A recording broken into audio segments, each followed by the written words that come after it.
Бұл тамаша жер. Ассалаумалейкум достар, сендер BSFM KZ деген каналымызға қош келдіңдер. Біз Жетісу облысындағы Ақтекше ауылындағы Шаған тауының баурайындамыз.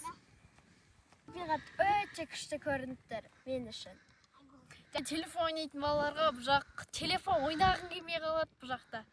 Бұл жақта өте әдемі табиғатымен сен бұған осы қарап, жатып, қарағың келеді осы табиғатқа. Айша, сенші? Сен қандай көңіл күйдесің?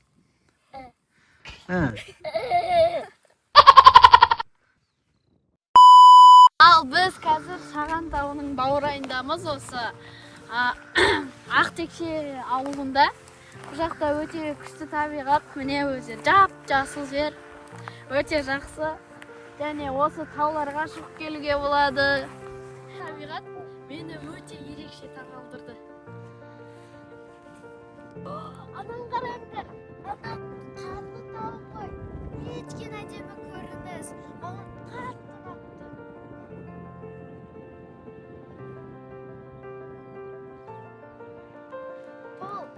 Бұл қарлы тау маған қатты ұнапты. Қазір бізде көктем, бірақ ол жерде менің ойымша қыс болып жатқан сияқты. Ақтекше ауылы өте әдемі, маған прям ұнайды.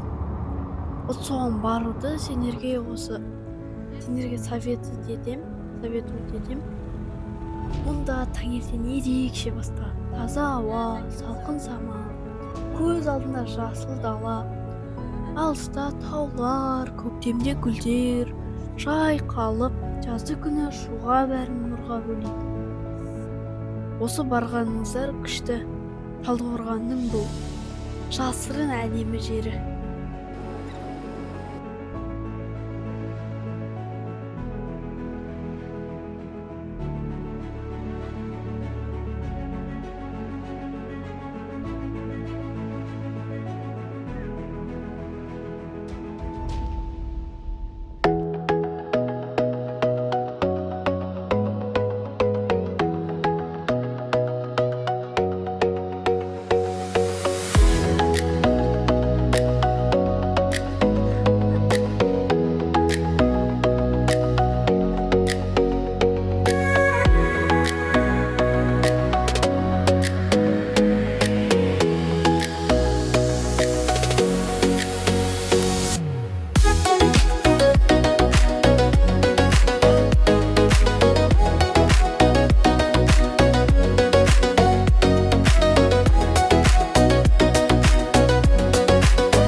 Лайк басып каналға тіркеліп кетіңдер, келесі видео бомба болады.